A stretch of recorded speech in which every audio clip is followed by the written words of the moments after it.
Hey there people, this is SJ here. I'm here to show you guys a new review. This isn't an old game. This isn't an Xbox original game. This isn't a PS2 game. This isn't a Super Nintendo game. This isn't any game that's old as of 2009. This game is pretty much a couple months old, and it's Resident Evil 5 Special Edition. You get 2 discs. It's a piece of shit though, don't buy this.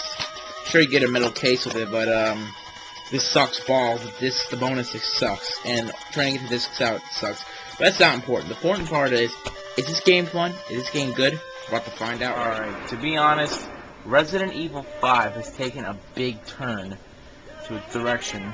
It went from once a crappy tank-controlled like survival horror game to an action-intense, crazy third-person shooter game. How's this game going to play out, and how is it? We'll find out.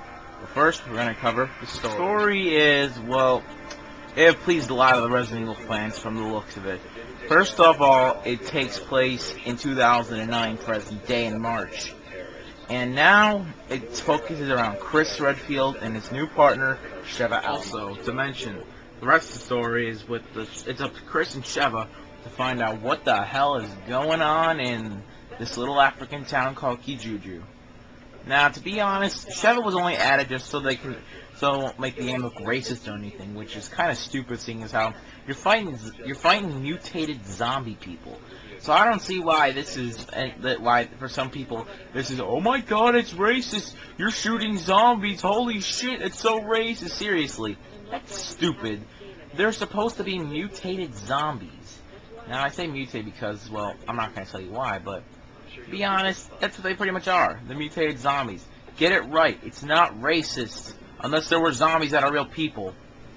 Oh, I'm not going to mention what the hell happened there. But I'll be honest. The story, it's kind of predictable in the end. It's an alright story. Anyway, next is the graphics. Now, the graphics for this game, especially for a 360 game as of March of 2009, these are some of the most impressive looking graphics I've ever seen. I mean, honestly, there's been some games out recently, but at the time, this has got to be some of the most impressive looking graphics I've ever seen in an Xbox 360 game.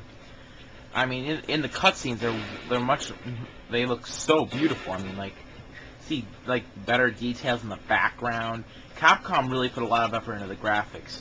The guns look polished and look nice. And, laser sights, obvious to see, unlike Resident Evil 4, or in my opinion, Resident Evil 4 was kind of challenging to see where the hell you were gonna shoot some kind of a laser sight, but that's not the important part. The important part is the graphics are very impressive and amazing. Next is, well, now the sound for music-wise, there's not much music in the game, I'll be honest, but that's actually a good thing, because the music isn't that impressive at all, but it's alright. I mean, like, later on, the epics, those parts are pretty damn good, but Capcom did also put a lot of big effort into the soundtrack at the very end of the game. I will give them credit for that. But honestly, the gun sounds are very impressive. The music is also very good. Like I said, there's not much music, but hey, what are you gonna do? I mean, this is supposed to be a sort of survival horror game. Well, I don't know if you can call it survival horror anymore because this is more of an action game. But yeah, pretty much. My point is that the sound is good and it fits the game well, and the more atmospheric sounds are also very scary and pretty interesting.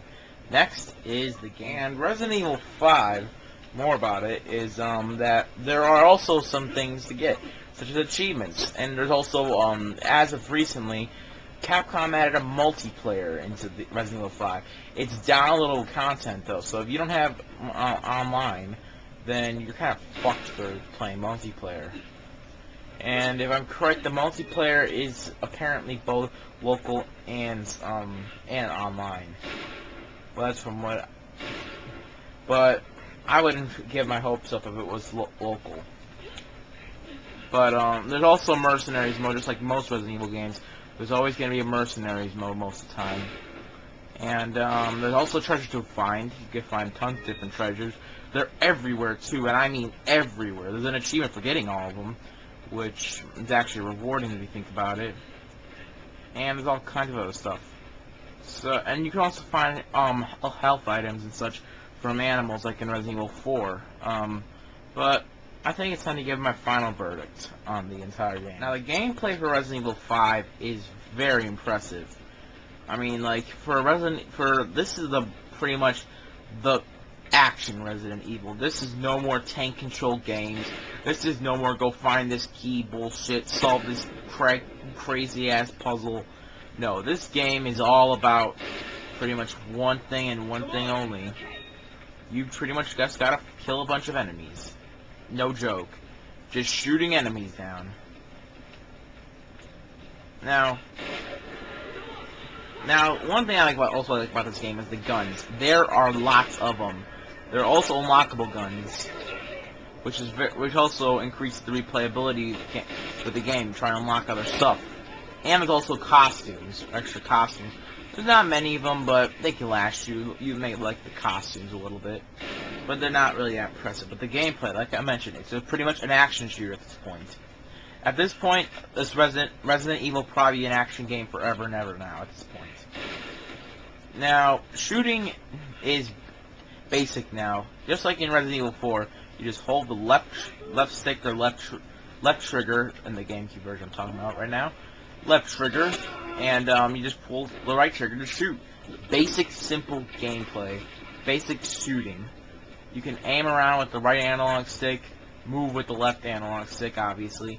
Hold down A to move, use the X button, or Y button to use actions. You press the B button to press B to let your partner follow you, like call over. And there are also bosses in this game too. Now the boss fights are pretty damn crazy. And when I mean crazy, I mean like really just like insane boss fights. I mean fucking crazy looking boss fights. These are the most insane looking bosses I've ever seen in a video game at this point.